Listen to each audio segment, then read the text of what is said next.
Hello, all you beautiful people. Hello, all you less than beautiful people. I didn't say it, she did. Hello, all the normal looking people. All the people. Just Hello, all the of you. people. They're all beautiful. We are coming to you. Oh, we pulled a change on you. We had a thing come up at in the evening today, and we had to switch the gathering room to 4 o'clock.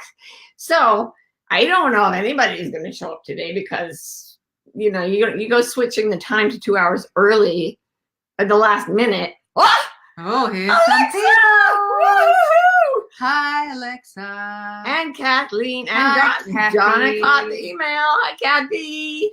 Yay. Woo, woo, woo, woo. Hi, Donna. Lauren and Marianne and all that. Which, like, I feel honestly like I really do go into like a room and like start hugging the same. There's new people, but then there's the people I recognize, and it's so awesome. And you know what? This change of time has made people in the UK able to join us. Oh, so that's wonderful. Our daughter lives in the UK. My daughter Ellie and her beautiful, beautiful partner Sam. And we love you if you're watching. From Finland. Finland is also, and they're up in New Zealand already, bright and early. So awesome. Hi, Tricia. Hi, Janice. Hi, Wendy. Hi, Jacqueline. Everybody. We love you. We love you. Stephen. Woo! Good to see you too. Claire and Adele. And Diana. So many peoples. Can't even keep up with them. Oh, okay. Oh, somebody's saying yes. Let's talk about anxiety. I think I will start talking about anxiety because I will not ask for a show of hands because we cannot see your hands. But I would bet that almost everyone on the line here is having more anxiety than they would enjoy to have. So I've been reading a lot of psychology books, like good journalistic psychology. And they've noted over and over that anxiety and depression, but especially anxiety, is just skyrocketing in our culture. And it has over the past 50 years gone completely bonkers. And there are all kinds of reasons given for it.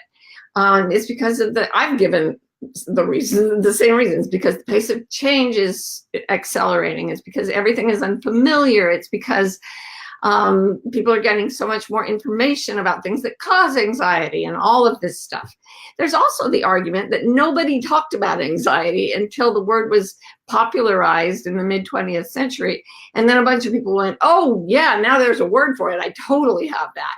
So there are a lot of reasons, but I have a weirder reason that I believe is at work. Because if you know me, you know that I believe that the only thing that will save us from the global whole hellscape of a destroyed ecosystem and massive war and everything is a transformation in human consciousness. And for years and years, I used those words and didn't know how that would look. And then I started running across many, many accounts of an experience called, in Asia, Enlightenment or awakening, well known in Asian traditions, not at all in our traditions, except maybe in some of the mystics like Rumi and Kabir in the Islamic tradition, Jesus, obviously, John the Beloved in the Christian tradition, and a lot of the Jewish mystical great teachers. So all those, you know, the monotheistic religions do have it, but it's not given one single name and really recognized. Okay, so I believe there's going to be this upsurge, if you can call it that, because in the past, as Eckhart Tolle said, people who were waking up in this particular way were very, very rare, statistically rare, to the point where they were almost never heard of. You know, if there happened to be a little group around them or if they transmitted their teachings, maybe, but a lot of them just came and went like snowflakes. And as Eckhart Tolle says, there's going to be an upsurge in this kind of thing where it won't be just one person in a million. It might be, I heard him guess 10%. I've told you this before. So here's what I put together the other day while I was reading about anxiety. I've always had anxiety, and I have it still. What's maybe a little different about me is I had no idea that it was unusual. So I didn't know, when people said they had anxiety when I was a kid and adolescent, I was like, oh, that must be terrible for them. Meanwhile, I literally woke up every single day like this. Like that was how I started the day. And when I was about 30, I met someone who had terrible anxiety disorder, unbelievable, ruled her life. And she started to talk about it and how she was, you know, she just woke up. I was curious. I was fascinated by anything psychological. So she was telling me how she woke up terrified and she was haunted by feelings of terror. And whenever she did anything, she had performance anxiety. And when she went anywhere, she had social anxiety. And it just dogged her all the time. And she had panic attacks and she described those. And I was like, we were at lunch together and I was like, okay, so when do you get to the anxiety disorder part? And she was like, this is like, I have a massive case of this. And I was like, no, you just, that's normal. That's life. And she said, no, it's not. You can get medicine for it. And I was like, really? Hallelujah. And by the way, trigger warning, I'm not telling people just to take pills for anxiety, because here's what I think. I think that if we over-medicate and over-villainize our anxiety, we don't understand that it can be a friend and ally. So I'd had it for 30 years, and I'd been trying to cope with it. I wasn't happy about it. I was constantly saying, please help me feel better, to any book, any person I could find. And I found a few things that did make it go down a little bit, but I never thought it was unusual. So instead of thinking of ways to make it go away, because it literally never went away, I'd never experienced a state of non-anxiety until I was like 40 something. So, but I'd experienced less anxiety, but I had come to think of it as a kind of homing device. And I still think it's a homing device. And I think the reason anxiety has gone up so fast is that enlightenment for more people is coming closer. And I really think that you probably can't go through an awakening experience without encountering a significant amount of anxiety, because anxiety is the ally. Think of it as a homing animal, like a migratory animal that knows the way to enlightenment. Because here's the thing, when I started, you know, I'm on this big integrity cleanse. I've done all these things to try to feel better, and telling the truth is a great one. So when my anxiety would say, what it basically says is, there's something terribly wrong. And I would be like, okay, I believe you. Like, I'm willing to go with that. And then I would look deeper, like, what's so wrong? One of the things it said is, you're all messed up in your head. And I was like, I'll buy that. So how do I sort it out? And then it would say things like, you don't like the way time works. It makes you frantic that you've only got a certain amount of time on the planet and that everyone you love is going to die. And I was like, you make a solid point. So everything anxiety said, instead of saying, you're not true, go away, be gone, I would say, as if it were a friend, let me give that some serious thought. So there's something wrong. Okay. Let me find out what that is. Oh, my head is messed up. You bet it is. There's something really wrong inside me. Okay, I'm gonna go inside. I'm gonna start looking at what's frightening me and what isn't. And I just noticed that when I believed certain things, for example, I need to succeed in the pyramid of power that is society in order to feel better, my anxiety would go absolutely crazy. No. Like it was screaming, don't go that way. So, okay. Then when something would come up that was odd, like, learn Chinese.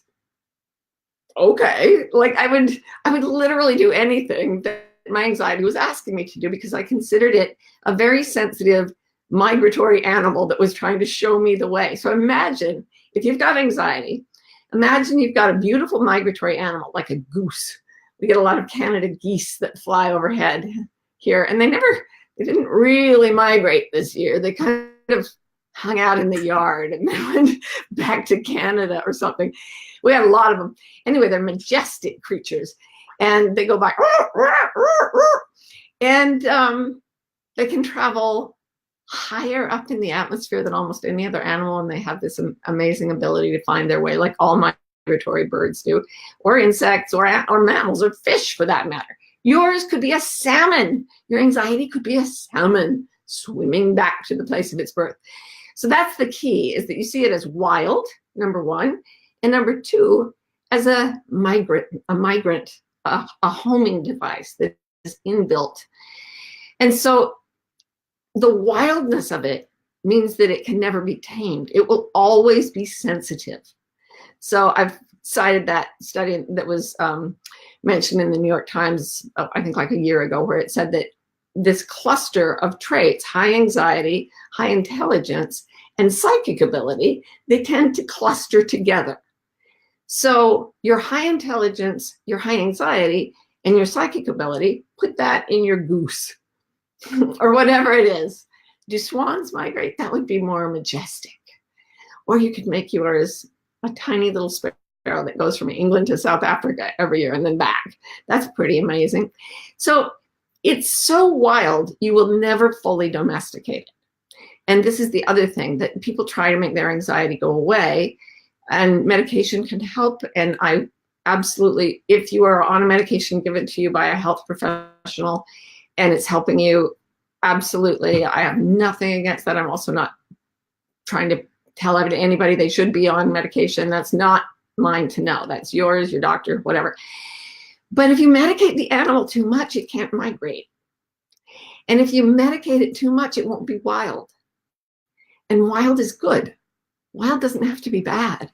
You don't have to be sitting in every room of human beings that feels awful and oppressive to the wild self, and just numbing it into docilely going all along with what's happening in that room. Part of you wants to go wild and to go out and seek its home, and its home is enlightenment. Another thing anxiety will tell you all the time is, I will not let you rest until you are at peace. What a gift! Because at peace, total peace, pure peace, means awake. And something that will not let us get complacent and stagnant, will not let us do that until we've gone all the way to peace, is a miraculous friend. So you can't tame it, and you shouldn't stop it from wandering, and you should trust that it's trying to show you peace, and that the restlessness anxiety makes us feel has a purpose. And the thing about psychiatry and psychology in Western traditions is they don't have that. It's not an end goal.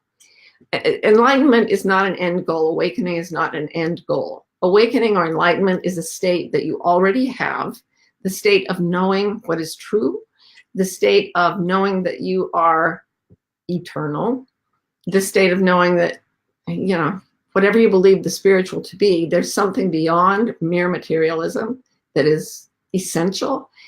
A part of you that knows that consciousness is primary to the formation of matter. I mean, there are all kinds of things that will relax your anxiety once you find the truth and start to grasp it. So you have this homing beast, and it is wild, and you've got it on a very thin tether. And you don't want to drug it senseless. You don't want to make it conform. You don't want to die of anxiety because you're not going with it. So make friends with it. And some of you have heard me talk about the inner lizard, which is the reptilian part of the brain, which makes you afraid for no reason. This is different. That's just plain fear. And you can tell that it's just plain fear because when you become very present, it goes away completely. The anxiety that I'm talking about, when you get very quiet, it turns into yearning. It doesn't ever quite go away. It still pulls you forward to a different state of being, a different place in your mind, in the world. But it never, ever just vanishes the way the inner lizard will if you calm it. It keeps pulling you. And then if you keep calming it, it becomes love. And that may be so weird, but if you can fall in love with this migratory wild beast that is your anxiety, the two of you will travel together. I'm getting a lot of images of the Philip Pullman's books, the Golden Compass books. If you haven't read them, you should read them. They're supposedly for children, but they're really not. And everyone in Philip Pullman's world has a wild animal that is part of their soul. It represents their soul, and it goes with them everywhere. And if the animal and the person are too far separated, both of them experience anguish. They have to be together. And the witches, the most magical good witches, have geese, and they go long distances and can fly with they're called demons. And once that magical friendship is forged, you get this whole world of people who can go anywhere. Philip Pullman doesn't really talk about enlightenment, though, and I think that's where our geese are taking us. So I hope that's not too convoluted. But those of you who are in the midst of anxiety right now, maybe we could just do a little exercise before we go to questions. Little exercise. So it always starts with breathing. It always starts with calming. So the paradox here is that I will ask you to be calm about having anxiety. You've got a wild animal. If you get hysterical about having a wild animal, the wild animal will be more hysterical than you, right? Like, picture yourself stuck in a room with this creature, and it's afraid of you, and you're afraid of it. So how are you going to make that situation work? Are you going to chase it around the room with a bat? Are you going to like hide in the corner and shake violently? The best way to create calm in the room with a wild animal is to start with yourself. So the animal's doing what it's doing. If you have high anxiety right now, it may be flying around rapidly or running around rapidly. If you have dull anxiety at the back of your mind, it may be pacing like a tiger in a cage. So it does what it does. Be calm with your anxiety. Watch it with curiosity and kindness. It's not an evil creature. It's just wild and easily frightened. All wild things are easily frightened, so that's okay. And then, as you start to get calmer and calmer, feel if you can feel a little separation between the wild animal anxiety and you, just a little space. It could just be a couple of feet, but imagine it as literally an animal, and it's outside you. And see if you can calm yourself enough to make it stop running around or flying around the room. See if it starts to calm as well. Now, it's still anxiety, it's still there, but you'll get a lower level of it. And then what I want you to do is express or feel gratitude for your anxiety. So you want to start saying thank you. And this is like saying thank you is the best thing you can do to shift out of a state of fear into one of what we like to call magic. Wonderful things happen when we go into a state of gratitude. So we're just going to do a list of thank yous to anxiety. Thank you for not resting until I am at peace. Thank you for being the one always watching out for me, always got my back, always wants me to achieve everything I've ever wanted. Thank you for being willing to stay with me even though you're wild, and I'm not always wild. Thank you for curling up with me at night with your heart pounding so hard that it kept me awake. Thank you for staying with me. Thank you for being my soul. Thank you for knowing what home is. I don't know yet, but you seem to have something that's pushing you toward it. Thank you so much for having the power to go home. And thank you for never, ever, ever leaving me or giving up on me and telling me when I'm getting closer and telling me when I'm further away. Thank you, thank you, thank you.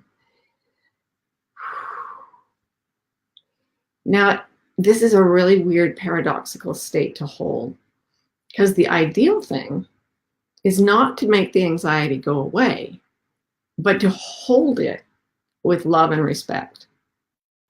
And then to see it as, okay, it's wild. I'm never going to handle it without gloves. I'm never going to expect it to not bite, to not scratch. It's going to do that. That's part of its makeup, but it needs wildness to go home. So I'm going to start following it and listening when it tells me the truth. This isn't the room for you. These aren't the people for you. This isn't the right way to think in your head.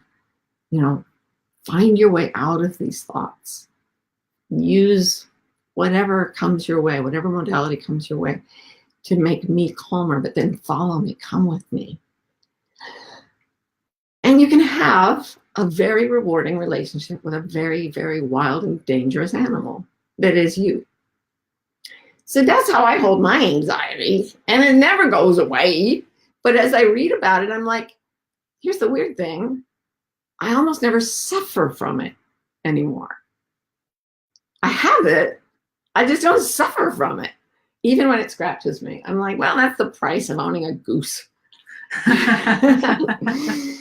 So let's see if we have any questions. Right. Come back in. Oh, I feel so happy from doing that exercise. It's beautiful. Gratitude is the magic, guys. Isn't it? So many good questions. Donna, how do you discern helpful anxiety, wild, keen insight from limiting beliefs based in old story?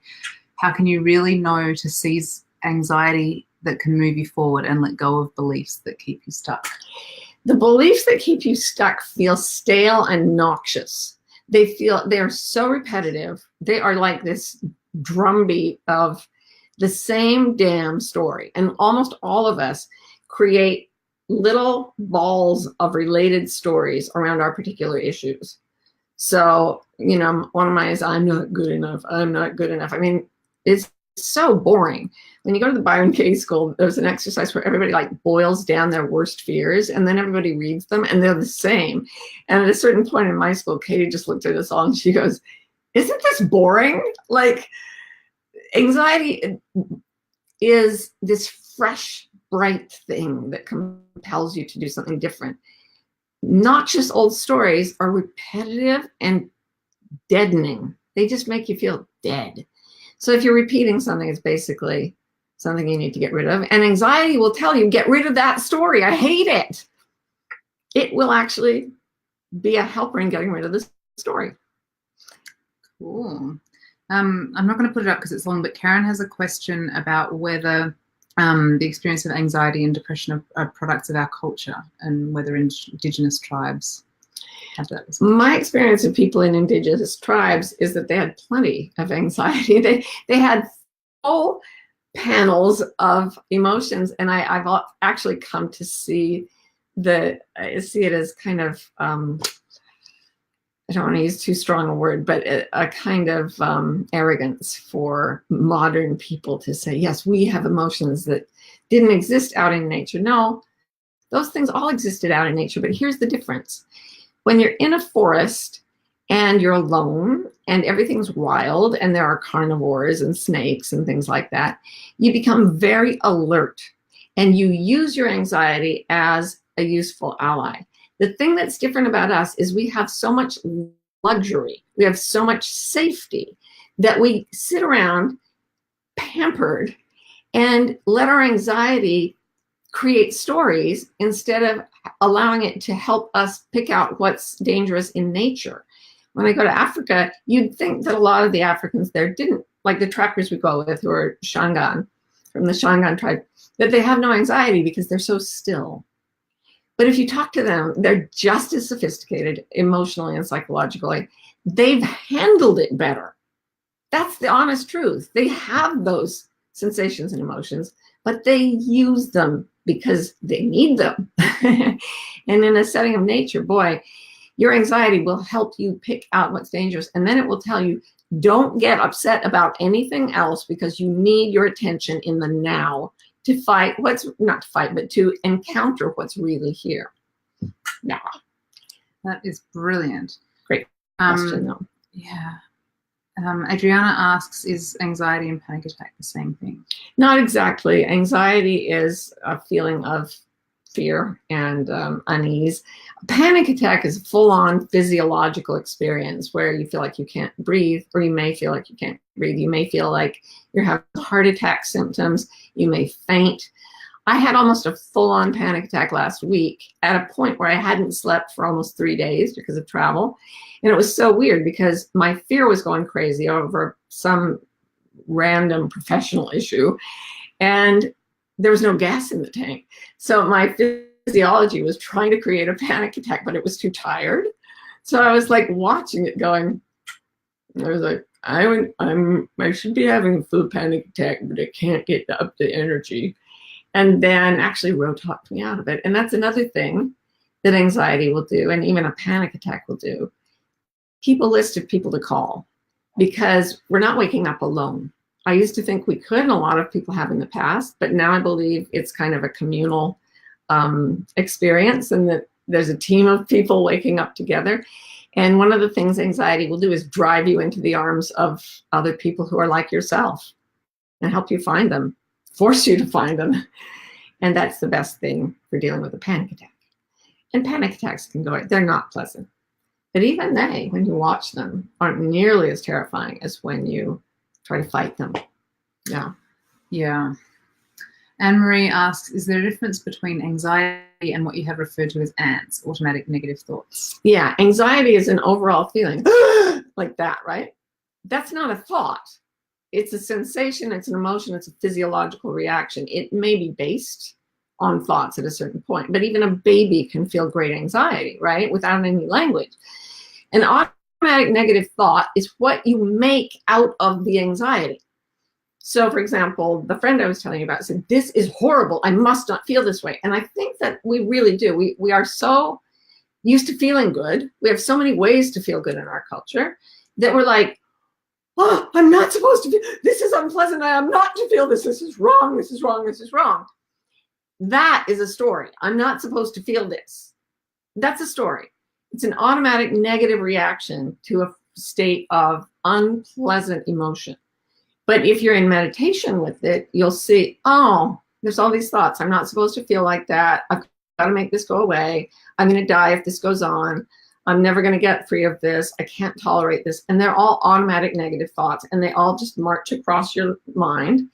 And if you're in the watching position, away from your watch, you just observe them and say, oh, the wild animal is in the room, and now my brain is making a lot of stories about how the wild animal is going to kill me, and it's infected with rabies and all kinds of things. The stories that keep it in a state of intense agitation, those are the automatic negative thoughts. So just watch those happen. Okay, so this is kind of associated from Alexa. How do you not believe the story of fear and instead treat it kindly as just a story, especially when you're stuck in it? Presence, presence, presence, presence, presence. And this is what we get from all the enlightened ones. And it's absolutely consistent over cultures. Once they are enlightened, they are always in a state of presence. So they're in the room where they are. So here's what's true for me. I'm sitting in a room beside the beautiful, gracious badger, Rowan Mangan, talking to these amazing people through this incredible technology. That's it. There's nothing else happening. The bad things that could happen in the future, I don't have to encounter them yet. So anything that isn't in the room with you is just a story. Furthermore, if it's in the room with you, but a dog wouldn't understand it, it's just a story. So I had a friend who was dying of cancer, and her dog was dying of cancer. And they were in the room together. And the dog was comforting her and in peace within itself because it had no way to go into a story. She was obviously very frightened, and she didn't have a lot of tools for dealing with it. So she was in hell. I watched my friend Stephen Mitchell go through a cancer diagnosis and cure. Calm as a summer day. Like, he's done so much meditation and undoing of his stories that I said, oh my God, like, what's going to happen? He said, they'll radiate, they'll do surgery, they'll radiate it. Meantime, it's just a bump. And I'm like, I can't believe you're so calm. And he said, well, if you don't project a future, there's nothing for fear to hang on to.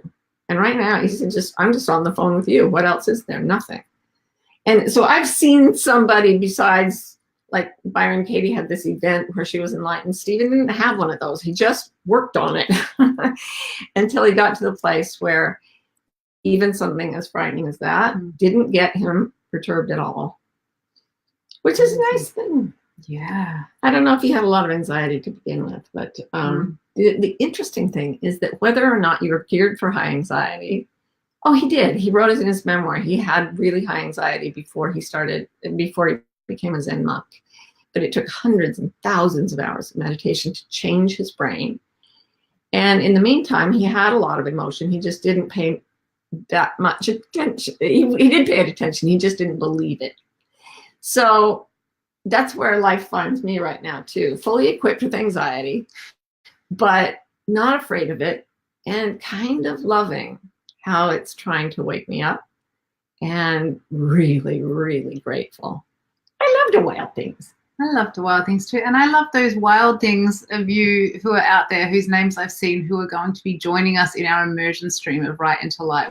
We're so true. excited to, and if anyone still wants to sign up to have quite an intensive experience with Martha, deep dive into your stuff, using writing as the way, there's still a few places. So check it out at rightintolight.com or at marthabeck.com.